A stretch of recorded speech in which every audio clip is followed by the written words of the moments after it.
You're watching Screen Junkies News from San Diego Comic-Con. Presented by T-Mobile, America's best unlimited network. Welcome to Screen Junkies News, day 2 at Comic-Con. And believe it or not, we still have more news to discuss. We've been doing it all morning, guys. You guys are killing it. So much news. I'm Roth Cornett. This is Mr. Dan Murrow. Hello. Joe Starr. Hey, hey. Welcome. We're all repping the brand today. Hi, Joe. All brand. Hey guys, how are you? How you doing down there? I'm just chilling here on this nice Davenport, Oh, say, very nice. Say hello Yeah. to your mother I for like me, it. Joe. or a Chesterfield if you're Canadian. Oh, all right. Should we talk about the news? Let's talk about Let's it. do it. All Little right. morsels getting dropped left and right around here, They're Ross. small tidbits, if Remember you the will. Dark Universe? I do. It was recently introduced with The Mummy. They're moving forward with it, and now which we'll talk about that and your take on that in a moment. Yeah. But they're eyeing Channing Tatum for Van Helsing. So saith The Hollywood Reporter. Ooh. So what do you think of that overall? First of all, let's talk about the continuation of the Dark Universe and then this particular piece of casting, potential casting. Shaky start. Yeah. Shaky start. They're not going to be able to market on that Dark Universe name, I think, like they wanted to. Yeah. So No. Obviously now they've decided they're marketing on Star Power. Well, they were marketing on Star Power, I think, the whole way through. So unlike Marvel, for example, which casts, although this is changing a little bit, Yeah. sort of casts people that were kind of in a downward spiral or up and comers, things like that, and then banked on the characters. This universe is casting megastars. It's Tom Cruise. They're Yeah. They're going out Well- to Angelina Jolie reportedly for The Bride of Frankenstein. You have Johnny Depp as the Right. Invisible Man. But Well, I feel like you can't sell the franchise right now. The Mummy obviously didn't bring anyone in. Right. Yeah. Tom Cruise did. So now they're like, let's get Channing Tatum. I think it's a good strategy. I think big Hollywood names always equals good, successful movie. Halle Berry did it with Catwoman. I think that's the way to go. Just the name will definitely save what they're trying to do. Like Channing Tatum could single-handedly save. Save this. This Well, isn't. They This are. isn't true. They're polishing the script that's being polished currently. Yeah. Hey, Yeah. I would be a lot more interested if they announced that Magic Mike was connected to the To the Dark Universe. And, Yeah, and now Mike was leaving, stripping behind, and Killing vampires. yeah, still Yeah. stripping on the side, but Yeah. You have to wonder at this point, though, after The Mummy, where somebody like they are reportedly going out with an offer to Angelina Jolie, where somebody like a Channing Tatum and an Angelina Jolie would stand in terms of their willingness to be involved right now. Channing has talked about that he still wants to do Gambit. He sort of yesterday even jokingly said with us that he wanted to cosplay as Gambit at Comic-Con. I think he still really wants that to happen. So what's the likelihood that he wants to join this universe? I mean, he's a statesman. Sure. He's He is. probably Gambit. I mean, The Rock can juggle 15 franchises. Why can't Channing do it? Yeah. You Well, know? and I think Channing Tatum in particular for the Dark Universe is like he's not known particularly for being dour and grim. He's carved a niche out for himself, I think, now that he's kind of the light-hearted guy. Yeah. So is that even an indication of like they are realizing like, ooh, maybe we need a little Humor. not Russell Crowe stabbing himself in the hand in this universe and just bring something a little levity to whatever, because I think this is part of my reason for not disliking The Mummy was it was just very dour and grim, which a movie can be, but when you're trying to be a summer blockbuster, sometimes you want a little something in there. I mean, Yeah. with big sand monsters, you Yeah. know, typically. Although, depending on the movie, that can work. Let's talk about another franchise. So the Hollywood Reporter is giving us like an up-to-date on all the franchise things. Yeah. Alien. Yay. So during the press for Alien Covenant, Ridley Scott was teasing his next 2 sequels. He's talked about them pretty frequently, but unfortunately, depending on your perspective, Alien Covenant dropped 71% Yeah. in its second weekend. And Fox is now sort of reassessing whether those sequels are going to happen. Thoughts? that movie's going to make less than $100 million in the United States. It's not the global play that they were hoping for. And I think this was Fox's test balloon for, because you could tell they were like, all right, Ridley, you can do this, but you have to put an alien in it. And that xenomorph was, we just saw that picture, was the cornerstone of their marketing campaign. And even then, still, and it was a well-reviewed movie. It was not a poorly reviewed film. It generally had positive reviews. And still, even he couldn't get a lot of people to see it. So I could say why Fox is like, we even tried doing the xenomorph thing, and that's also doesn't seem to be getting people here. I think money and big budgets are the killer of a lot of these franchises. It didn't, it dropped so badly in the box office, it underperformed. I think Fox says, okay, we'll stick with it. You get a M. Night Shyamalan, I can't say his name. You get an M. Night Now budget. You get a split budget to tell the story you want to tell about Prometheus and the Alien. Yeah, that would be amazing. Yeah. I mean, if you think about it too, these films that we loved, right? Think about some of these classes.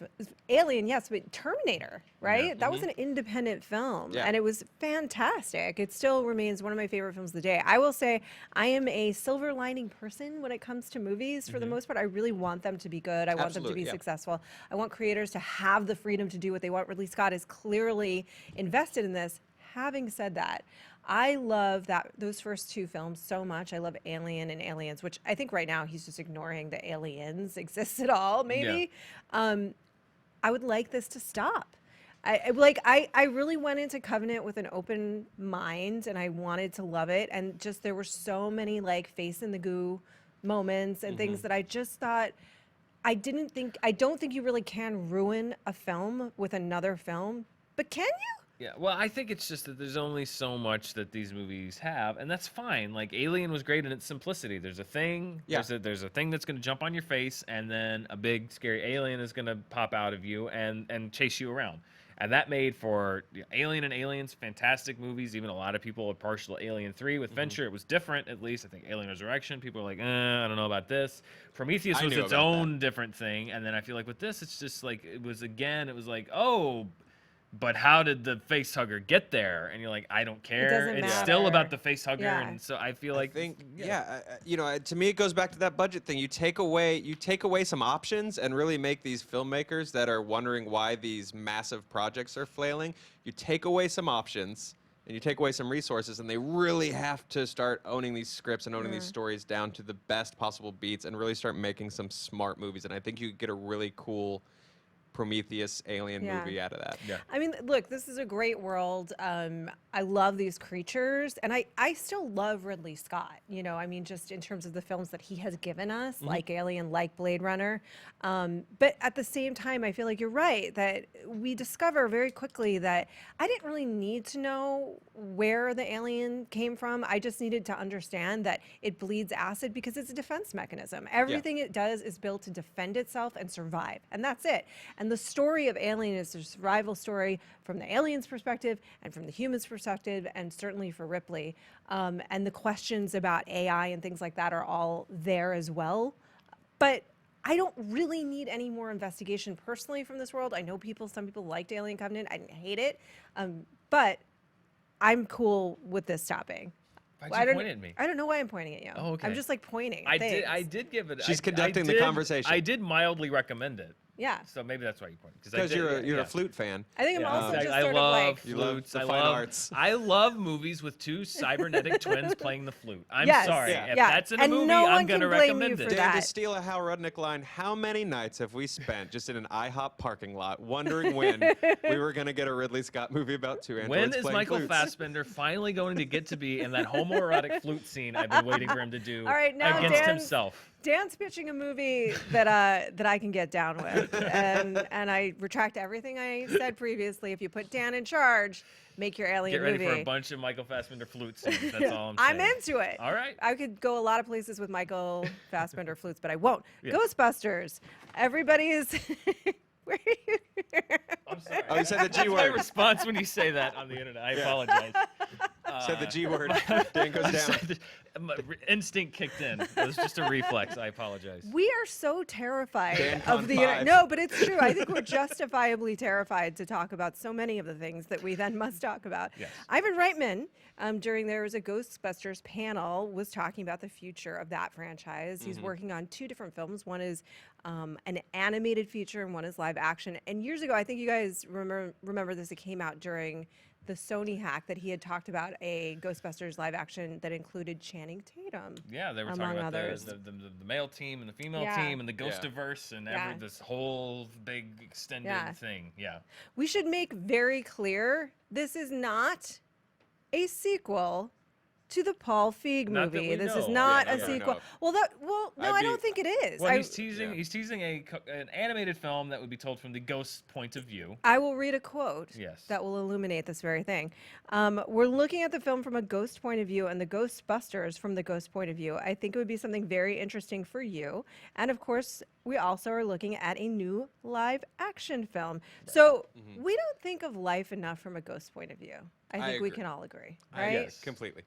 Like, we Oh, don't ask ourselves enough, how did the ghost feel about How did the this? ghost feel? Well, a lot of people, their Ghostbusters fandom is from that cartoon, from the original cartoon series, like that. The real Ghostbusters. The real Ghostbusters. That's why there's that random montage in Ghostbusters 2 where they're wearing the cartoon series uniforms, and that cartoon series did go into Yeah. a lot of like, here's some adventures with Slimer, here's a big supporting super cast fun. of ghosts, and it was Yeah. super fun. And Yeah. so, yeah, I can kind of get behind that. I can get Yeah. behind the ghost point of view. I think that could be a really fun way to tell the story. In terms of the live action movie, we don't really have any details. They're aiming it, either one of these really. One of them for 2019. For 2019. I would guess it'd be the animated one because it sounds like they have a take little more on developed. it. And I feel like he kind of had to say they're working on a new live Yeah. action film because if he didn't, then I think people would be like, Ivan Reitman talked about the cartoon movie, but he didn't mention a live action film. What does that mean? Ghostbusters cancel? Yeah. And then it's just, and so I think he kind of said like, and I'm sure they are developing Yeah. options Yeah. for what to do. I'm but sure he sat down with some friends at an Applebee's and just worked out He some worked on beats a on a napkin napkin. and- Yeah, yeah. exactly. Yeah.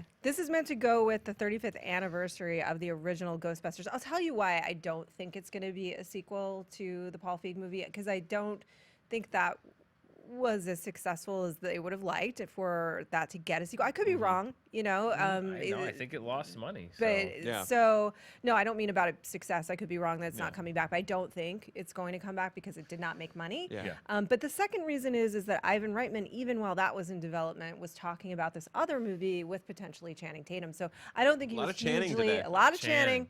Channing. Channing sandwich Cha- here on this episode. Chan Yes, San. please. A Chanwich, if you will. Pony My music apologies. right now. You know, it would be odd if it was, because I feel like the big criticism, even from people who liked the most recent Ghostbusters, was they were like, I don't understand why this isn't just a continuation of the universe that we Right. like. So it would be really weird if then, when people were like, why isn't this one a sequel, to make a sequel of the one that should have been a sequel to the original. Yeah, It'd be weird. It's weird. Yeah, they made a misstep. They just were very unclear with that when they rebooted it. Of like, but we're putting the same actors in it, but they're playing different characters. But it's not in the same universe. But the trailer makes it seem like it is, and like just from the get-go, that was a blunder. And you know, I just think this handicapped that thing from the beginning was just this like confusion of like, wait, what is it? Yeah. Is it or is it not? So. But I do agree with leading with details with an animated feature. Yeah. It feels a little more lower stakes. Yeah. Because obviously the moment someone from Sony or Ivan Reitman goes Ghostbusters, everyone's gonna go.